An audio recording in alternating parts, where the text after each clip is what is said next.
Bon les gars, préparez-vous parce que cette vidéo risque d'être très longue. Bienvenue dans la vidéo qui raconte l'histoire de mon taudis. Pour recontextualiser la chose, je vis sur Bora Bora, je suis tombée amoureuse de cette île après un stage effectué ici. En rentrant en France, je me suis dit non, il faut que je revienne. Je suis revenue en vacances ici en novembre et décembre 2023. J'ai trouvé un CDI au sein d'un groupe hôtelier à Tahiti. Je suis partie déménager à Tahiti, vous avez dû voir la vidéo il n'y a pas si longtemps que ça. Au bout de 2 mois de période d'essai, ils ont décidé de ne pas me garder.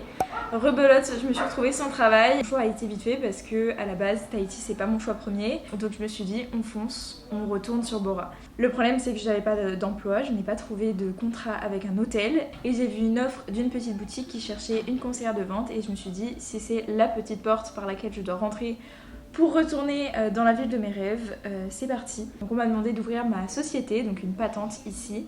Donc je suis auto-entrepreneuse, je suis patentée comme on l'appelle ici. Début mars, on me dit tu n'as plus d'emploi. La responsable Claire de la boutique me dit j'ai besoin de toi avant avril. Je vous en doutez, ça fait pas beaucoup de temps. J'ai envoyé sur tous les groupes Facebook des demandes pour un logement sur Bora. C'est très compliqué ici de trouver, il y a une pénurie de logements. Donc comment vous dire que trouver un logement et en aussi peu de temps, c'était très compliqué. Finalement, je tombe sur un logement à Tipoto et la fille me dit normalement il y a des travaux à faire, etc. Je dis j'ai pas le temps, il faut que je revienne, donc je prends. Donc je vous mettrai les photos de ce qu'elle m'a envoyé, de ce qu'elle pouvait m'envoyer. C'est des photos qui dataient un petit peu parce que le locataire était encore présent quand elle m'a envoyé les photos, donc elle pouvait pas faire des photos actuelles. Je me suis dit franchement ça a l'air petit, c'est un petit studio, c'était assez cher, c'est 90 000 francs par mois, ce qui fait à peu près 750 €, ce qui est énorme. Mais voilà, j'avais toute charge comprise, internet, électricité et eau, j'avais une machine à laver, donc ça m'allait. Les gars, mais regardez mon logement, c'est le luxe. Je m'attendais à ce qu'il soit minuscule, regardez. Genre là, carrément, j'ai des draps, des tables de nuit et tout. Regardez la taille de la salle de bain. Je m'attendais à ce que ça soit genre tout minuscule sur les photos, ça rendait minuscule. Bon, la douche est en mauvais état, mais miskin, tu vois. Les gars, je suis choquée. Oh, regardez. Je fais un petit truc. Oh, ça sent bon. Genre là, j'ai une sorte de salon, juste c'est ouvert sur la chambre. Bon, il est en mauvais état le réfrigérateur. Regardez ma terrasse. Je me croyais dans une villa de luxe alors qu'en vrai, je revenais de Tahiti d'un logement qui était incroyable. Mais j'étais prête à me satisfaire de ça parce que juste j'étais contente et tellement désespérée de ne pas trouver de logement sur Bora que finalement, avoir trouvé ça, j'étais trop contente et c'était un peu ma solution miracle. Je m'attendais tellement à nul que là, genre, je suis choquée. J'ai même des chaises et tout pour manger, je m'attendais même pas à ça. Franchement, je m'attendais pas à mieux. Il faut savoir que très vite, le lendemain ou le surlendemain, on s'est rendu compte que la machine à laver que ma propriétaire avait achetée pour moi ne fonctionnait pas. C'était une machine d'occasion et elle n'a jamais fonctionné. Ce n'était pas l'arrivée d'eau qui était le problème. On ne sait pas vraiment d'où vient le problème, mais du coup je n'avais pas de machine à laver. Donc très rapidement, ça a été un petit frein, mais bon, on fait avec. Les parents de ma propriétaire habitaient en face de chez moi et ils étaient vraiment adorables. Ils m'ont prêté leur machine à laver, je pouvais l'utiliser quand je voulais. Voilà, seul petit bémol, c'est que c'est vrai que traverser la rue avec son panier de linge sale, c'est pas forcément quelque chose que je kiffe faire. La machine à laver, c'est pas vraiment la mienne, donc je sais pas, il y a une petite gêne de... je sais pas comment dire ça. Franchement, mes premiers ressentis, ça a été un peu bizarre parce que comme quand t'arrives dans un nouveau logement, faut te sentir chez toi. Ah ouais, c'est dommage parce que le salon il est pas lumineux, du coup je pense que je vais mettre mon halogène ici. Et la table de nuit, vu que j'en ai déjà 2 de chaque côté, je pense que je vais mettre ma table de nuit ici dans le coin. Je suis contente, j'ai mes affaires, je vais pouvoir ranger de mon placard aussi ici. Pardon. Pas grave. Il y a eu un bon réflexe. Oh, c'est beau là. Ah, j'aime bien là. Dès les premiers jours, on a essayé de personnaliser avec les tapis que j'avais achetés à Tahiti. C'est bien là, non? Regarde. C'est cocon là. Je crois que j'ai pas de vidéo de ça, mais on a collé le lit sur le côté du mur, donc il était plus éloigné, plus espacé de la fenêtre. Et je sais pas, je me sentais un peu plus dans mon cocon. Par rapport à tout le reste, c'est vrai que le fait de pas avoir de rangement forcément dans la cuisine, de pas en avoir beaucoup, tous mes aliments sont posés littéralement sur le plan de travail. C'était bof et il y a eu très rapidement ce problème de propreté dans le sens où le logement est mal isolé. J'ai la phobie des araignées et donc j'avais beau demander à des amis de venir nettoyer les placards, etc. là où je range ma vaisselle, ils nettoyaient et 2 jours après, les araignées étaient de retour. Alors c'était des petites araignées, c'est les araignées qui ne font pas de mal, qui se posent dans un petit coin et qui te demandent pas l'heure. Mais malgré tout, c'est pas pour ça qu'elles me déplaisent pas. C'était mal isolé, aussi au niveau des cafards. Alors les cafards ici c'est très réputé en Polynésie, tu t'y habitues parce qu'il y en a de partout. J'avais acheté un spray, donc j'arrivais à la tuer facilement. Je mettais mon spray anti-rampant. Le cafard mourait, souvent il était déjà mort ou il était déjà à l'agonie sur le dos chez moi, à l'intérieur, quand je les découvrais le matin ou quand je rentrais du travail ou quoi. Adaptation un peu compliquée, mais finalement c'est pas grave Juliette, tu peux vivre avec ça et... De toute façon, c'est une solution temporaire. Ce logement a toujours été dans ma tête une solution temporaire, plus ou moins longue cette durée, selon ce que j'aurais trouvé à côté. Et c'est pour ça qu'a débuté les recherches dès le mois d'avril. J'ai commencé à chercher des logements. Sur Bora, ils n'aiment pas trop passer par des agences, donc ça va essentiellement se faire sur des groupes Facebook. Ils postent les annonces d'un logement, de leur logement qui est libre, ou alors par bouche à oreille avec tes connaissances, de savoir que machin en fait va partir du logement et que du coup ça va être disponible. C'est souvent comme ça, donc faut connaître, faut parler autour de toi. Donc c'est ce que j'ai fait dès le début, c'est que j'en ai parlé tout autour de moi. Je cherche un logement, je suis prête à tout, que ce soit studio, 2 pièces, 3 pièces. Si vous entendez parler, parlez-en moi. Souvent, tu arrives à faire ta visite et le propriétaire te dit, il y en a déjà un qui m'a proposé de me payer 3 mois de loyer plus la caution cash comme ça d'un coup. Comment vous dire que c'est un peu la guerre. Ici, il n'y a pas vraiment de dossier, etc. Donc c'est pas parce que tu es auto-entrepreneur que tu seras moins prise que quelqu'un d'autre. Par contre, tes connaissances, le feeling que tu as avec la personne et tes moyens à payer d'avance un loyer, bien évidemment, ça joue. Mais souvent, ça va être l'affinité et tes connaissances. J'ai visité donc une première maison à Manaoné, ce qui est très drôle parce que c'est la maison jumelée à celle où j'habite maintenant. J'ai bien aimé, c'était pas non plus le top du top, j'avais pas non plus un coup de cœur énorme, mais je préférais déjà ça au logement où j'étais. Au bout de 2 jours, il m'a répondu qu'il avait choisi quelqu'un d'autre. J'ai donc visité une deuxième maison en avril aussi, grâce à une collègue de travail qui m'avait dit écoute, j'ai mon propriétaire, il a plusieurs maisons, il en a une de dispo qui est en travaux, qu'il est en train de retaper et après il va la mettre à location. Donc j'ai sauté sur l'occasion. Ici, vu que c'est beaucoup de bouche à oreille, etc., je me suis dit j'ai ma chance. Je l'ai appelé, il m'a dit c'est en travaux, tu préfères pas venir visiter à la fin. Je dis non, je vais visiter à la fin, ça sera déjà pris parce qu'il y aura déjà eu d'autres visites et je vais me faire avoir comme à chaque fois. Donc c'est mort, je visite maintenant. La maison était plus ou moins bien placée en centre-ville, donc ça c'était vraiment chouette. La maison était pas très grande, mais c'était largement suffisant pour moi. Et le gars me dit à la fin de la visite, bah par contre j'ai promis à mon pote que ça serait pour elle à la fin des travaux. Pourquoi tu me fais visiter dans ce cas-là en fait ? En mai, ça a été ma première grosse araignée. Quand je vous dis grosse araignée, je vous parle de la taille de ma paume de main. Heureusement que j'avais un pote à moi chez moi. Finalement, il l'a enlevé. Mais j'avoue que ça a été mon premier coup de flip. De me dire waouh, ok, il y a des araignées comme ça. Je savais qu'en juin je rentrais en vacances en France, donc je savais que j'allais retrouver mon confort et donc mai a été très dur pour moi parce que je me sentais vraiment pas bien dans mon logement, je le fuyais. Plus je pouvais passer de temps en dehors de chez moi, plus je le faisais. Donc je mangeais au resto quasiment tous les soirs. Je partais boire des cafés le matin pour éviter d'être chez moi ou alors j'étais au travail, c'était simple. Je rentrais, la cuisine me donnait plus du tout envie de cuisiner. En fait, avec toutes les péripéties de bêtes que j'ai eues, j'avais juste trop peur de me réveiller le matin et de trouver un cafard mort à mes pieds ou alors de trouver une araignée dans mon rideau. Nettoyer, bah ça me déprimait parce que le lendemain je nettoyais, le lendemain il y avait des bêtes, des saletés, etc. à cause de la mauvaise isolation. En parallèle de ça, il y a eu ma porte de derrière, donc ma porte de chambre qui mène au jardin que je n'utilisais littéralement jamais, c'était le cimetière à cafards morts. Mais cette porte, il faut savoir qu'elle est en bois, elle était déjà dégradée quand j'étais arrivée, c'est pour ça qu'elle m'avait parlé de travaux. Ce qu'ils avaient fait, c'est qu'ils avaient clouté une planche en bois par-dessus la porte pour bloquer en fait la dégradation du bas. Et en fait, plus le temps est passé et plus cette planche en bois s'est dévissée. Un jour, elle est complètement tombée. Ce que je faisais, c'est juste je plaquais cette planche en bois contre la porte. Elle n'était pas vissée, mais au moins elle était là. En France, je me suis vraiment rendu compte à quel point j'étais un peu traumatisée des peurs que j'avais développées. Je regardais dans tous les coins de ma chambre, je regardais quand je me réveillais, je regardais systématiquement par terre avant de poser mes pieds. Alors qu'en vrai en France, t'as pas besoin, tu sais que tu vas pas retrouver un cafard mort à tes pieds. Et j'ai pris du recul et je me suis dit waouh, ok, genre le logement m'a vraiment marqué en fait. En juillet, donc le retour se passe pas forcément super bien. En parallèle de la dégradation de mon logement que je remarque de plus en plus et qui me frappe de plus en plus vu que je suis rentrée en France et j'ai vu ce qu'était un logement décent. J'ai juste un point à mettre sur les i, tout ce que vous voyez c'est des choses qui ont été nettoyées il y a quelques jours. C'est propre, c'est juste pas nettoyable plus que ça. C'est là où c'est difficile à vivre sur du long terme.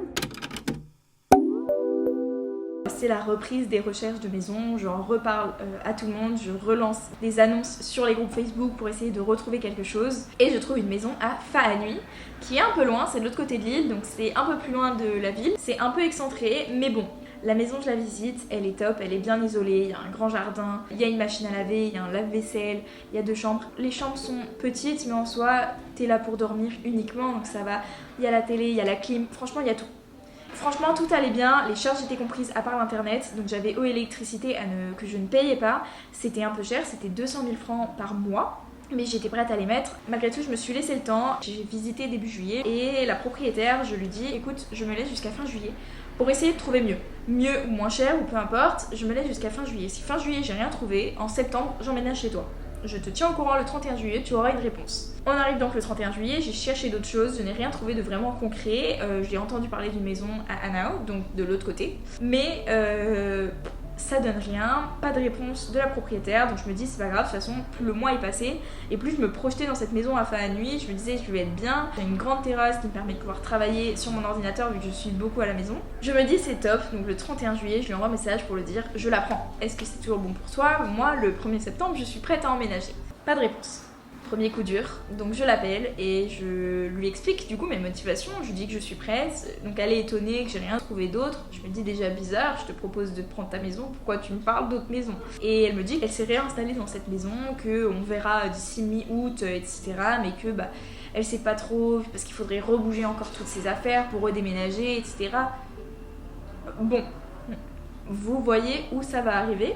On arrive donc le 10 août, je la rappelle et je lui dis j'ai besoin de savoir parce que moi si je dois bouger le 1er septembre, c'est bientôt, je dois prévenir ma propriétaire actuelle. Et je sentais en fait que ça allait pas se faire, mais franchement j'y croyais de tout mon cœur, j'avais un espoir de fou. Je me suis dit non, elle peut pas me faire ça quand même. Et bah si, elle m'a pas répondu à mon appel. On m'a envoyé un message en me disant que finalement elle décidait de ne pas louer la maison parce qu'elle préférait y rester. Et donc rebelote, retour à zéro, j'ai rien. C'est un peu la descente aux enfers parce que quelques jours avant, pour la petite anecdote, faut savoir que je suis vraiment stressée avec les bêtes et donc le soir j'allumais mon ventilateur à l'intérieur de chez moi vu que j'avais pas de clim pour éviter d'entendre trop de bruit d'extérieur et donc de psychoter toutes les 2 secondes en me disant il y a une bête. Ce soir-là j'avais un peu froid. Je me suis dit je vais pas allumer le ventilateur, j'éteins la lumière. J'entends quand même trop de bruit, c'est pas possible, je vais rallumer la lumière et allumer le ventilateur. Et là je vois un 100 pieds.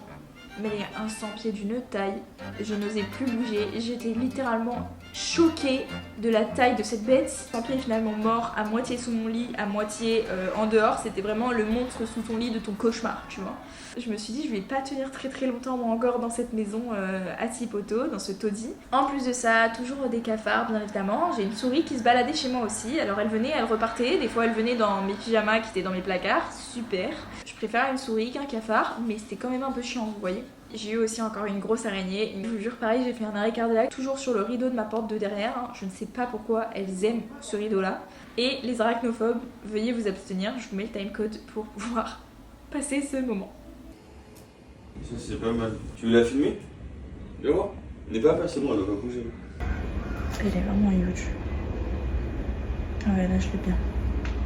Au-delà de ça, comme je vous ai dit, les araignées, j'ai beau nettoyer mes placards, etc., demander à mes amis d'enlever les toiles d'araignée, elles reviennent systématiquement. Et donc mon placard, ça devenait de plus en plus compliqué parce que il y avait des araignées en fait, et je pouvais pas demander à mes amis de venir tous les 4 matins enlever les araignées de mon placard. Elles se mettaient sur le dessus en fait de chaque étagère. J'ai fini par laisser des affaires dans ma valise pour ne pas avoir à mettre ma main dans mes placards. Autre anecdote un petit peu fun, c'est qu'un soir je suis rentrée, j'étais posée dans mon salon et là je vois un crabe dans mon champ de vision arriver, s'arrêter devant moi et me regarder.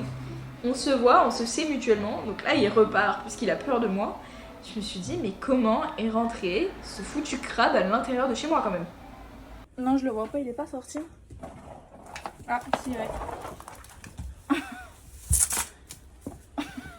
Donc bref, un petit peu compliqué et à ce moment-là je me dis je sais pas si je vais trouver mieux en fait pour le 1er septembre et moi ça me saoule de payer 90 000 pour un logement qui n'est pas ce qu'il était promis d'être en fait. Pas de machine à laver, une porte complètement mal isolée et juste des bêtes qui rentrent toutes les 2 secondes. C'était pas le cas au début certes, ça s'est dégradé à cause des intempéries, à cause de tout en fait. Je n'ai pas tapé sur la porte pour casser la porte, elle se dégrade au fur et à mesure, mais juste il y avait tout ça et je me suis dit je ne peux pas en fait, il y a un moment où il faut être raisonnable. J'envoie donc un message à ma propriétaire pour lui demander de baisser le loyer, je lui envoie la photo du coup de la porte, en particulier par rapport à ça, je lui explique tout ça, par rapport aussi au fait que ma machine à laver à la base était compris dans le contrat en fait, et finalement il n'y avait pas de machine à laver. Je lui demande juste de baisser de 10 000 francs, ce qui fait à peu près moins 80 €, donc réduire à 80 000 francs de loyer par mois. À ce moment-là, ma propriétaire au début comprend, mais elle finit par me dire je pense qu'on va arrêter le bail à la fin du mois et je vais tout casser pour refaire à neuf. Alors c'était pas ce que j'avais prévu à la base, je veux bien m'en partir, c'est avec grand plaisir, mais ça arrive dans 10 jours. Et je n'ai pas de logement en fait. Alors je sais qu'en vrai de vrai, si j'avais rien trouvé à partir du 1er septembre, elle m'aurait laissé un peu de temps. Mais du coup, bon, ça m'a donné encore plus de hargne. Je me suis dit là, je ne peux pas. De toute façon, c'est ma volonté de partir. Je n'en peux plus de ce logement. Je relance encore pour la 10e fois. Je renvoie des messages sur les groupes Facebook en expliquant que je cherche toujours et que ça devient urgent parce que le 1er septembre, je n'ai plus rien. Et je discute de ça aussi avec ma voisine d'à côté qui cherchait aussi une maison et qui me dit écoute, j'ai trouvé cette maison. Moi, elle m'intéresse pas, elle est trop chère pour moi. Mais envoie un message, on sait jamais. J'envoie un message, je demande à Steve de venir avec moi, que vous connaissez. Steve qui est polynésien et qui a habité dans le quartier. Et je sais pas, ça me rassure, je me dis écoute, un polynésien avec un polynésien, on sait jamais, ça me fait peut-être plus de chance. Viens avec moi s'il te plaît, il m'accompagne. On visite la maison, tout se passe bien. J'envoie un message au proprio le jour même. Je sais qu'ils ont beaucoup de visites jusqu'à dimanche, mais je leur dis, je leur explique ma situation, le fait que je sois photographe, vidéaste, que je travaille dans une boutique, que je suis pas tentée à mon compte, certes, mais que j'ai aussi comme garant mon père qui m'aide au cas où le loyer. Je me suis dit, je vais les rassurer au maximum. Et au-delà de ça, je leur explique aussi mes motivations. Je leur explique que j'ai vraiment aimé la maison, j'ai vraiment eu un coup de cœur. Ce qui est vrai, au-delà d'être désespérée, je trouvais vraiment l'espace terrasse incroyable. On en reparlera dans une autre vidéo. Arrive donc le lendemain, le samedi, et je reçois un message. Je reçois « Nous nous sommes décidés. Je vous jure que j'ai lu « Nous sommes désolés ». J'avais tellement l'habitude en fait de lire cette phrase. Et là, je vois « Nous nous sommes décidés, c'est toi que nous avons choisi comme prochain locataire ». Les gars, j'étais littéralement choquée, je suis tombée de 18 étages, je m'y attendais tellement pas. Il me dit quand est-ce que t'es dispo pour l'état des lieux, je dis lundi. Je suis actuellement en train d'attendre mon taxi pour aller faire l'état des lieux. Je me suis fait une note avec plein de questions qu'il fallait absolument que je lui pose. J'ai déjà fait la visite donc j'ai déjà posé plein de questions. Ça va être l'état des lieux et la signature du bail. Et on va voir du coup ensemble les termes et les conditions de bail. Les gars, c'était juste une dinguerie, ça allait si vite en fait. On passe de vendredi je fais la visite, samedi j'ai été acceptée, lundi je signe le bail et je fais l'état des lieux. Ma curiosité a pris le dessus et je leur ai demandé en fait pourquoi ils m'avaient choisi moi. Et en fait ils m'ont expliqué que le fait que Steve soit là, il habitait dans le quartier, etc. Donc ils savaient qu'ils pouvaient avoir confiance en moi. Vu qu'ils avaient confiance en lui, j'ai remercié mais 1 milliard de fois Steve parce que sans lui je pense que je n'aurais jamais eu cette maison. J'étais dans une euphorie genre extrême de me dire c'est bon, c'est la fin de mon cauchemar, c'est la fin de mon calvaire, je vais enfin partir de ce taudis, je vais enfin avoir une maison décente, je vais enfin être bien. Les gars, c'est encore que des bonnes choses qui m'arrivent en ce moment. Plus égale plus, mais surtout période positive. J'ai ma maison, je déménage dans 2 jours. Je viens de faire une journée où j'ai fait un chiffre d'affaires de malade, j'ai battu tous les records. Ce qui fait que je vais avoir une commission de fou, ce qui m'a fait passer le niveau au-dessus des commissions. Tout se débloque dans ma vie et je suis très contente. Bon les gars, c'est donc le dernier jour dans cette maison. Demain c'est le déménagement que je vais vous filmer avec le téléphone parce que j'ai toujours pas mon appareil photo. C'est la fin. Miaou, on a commencé à se lier d'amitié, du coup Miaou, ça va être dur demain. Dur pour elle. Moi je vais vivre. Miaou, tu vas dire au revoir à la caméra. Miaou. Vous verrez dans une prochaine vidéo tout le déménagement et l'emménagement dans ma nouvelle maison. Je vous ferai visiter du coup cette nouvelle maison plus en détail. Je me sens bien dans cette maison, je me sens chez moi. Et rapidement sentie chez moi, je me suis sentie rassurée. Je ne regarde pas le parterre quand je pose mes pieds. Ça fait bientôt 1 mois que je suis dans cette maison et je suis devenue littéralement casanière. Je ne sors quasiment plus, ce qui est pas si mal pour mon portefeuille. Pour ceux que ça intéresse, je paye 150 000 de loyer, ce qui fait à peu près 1 100 €, sans compter les charges qu'il faut que je paye à côté. Je n'ai pas encore reçu mes factures d'eau et d'électricité, donc je vous avoue, je ne sais pas combien je vais payer pour ce premier mois. J'ai aussi pris ma box Wi-Fi pour la première fois. J'avais pris que 100 Go et là, pour le mois prochain, je passe à 210 Go. J'apprends à vivre seule, j'apprends à faire de la paperasse pour l'électricité et savoir payer tout ça. J'apprends aussi dans le monde professionnel, mais ça fera l'objet d'une toute autre vidéo. Mais voilà, en tout cas, vous savez tout sur l'histoire de ce taudis et sur l'histoire de ce calvaire qui a été un peu ces 5 derniers mois. Et je réapprends à vivre, sincèrement. Je réapprends à vivre et ça fait du bien. Donc bref, voilà, j'espère que ça vous aura intéressé de suivre cette histoire. Vous aurez un peu plus compris mon parcours ici à Bora et cette épreuve qui est de trouver un logement sur Bora Bora. Et donc je vous fais de gros bisous et je vous dis à la prochaine pour une nouvelle vidéo.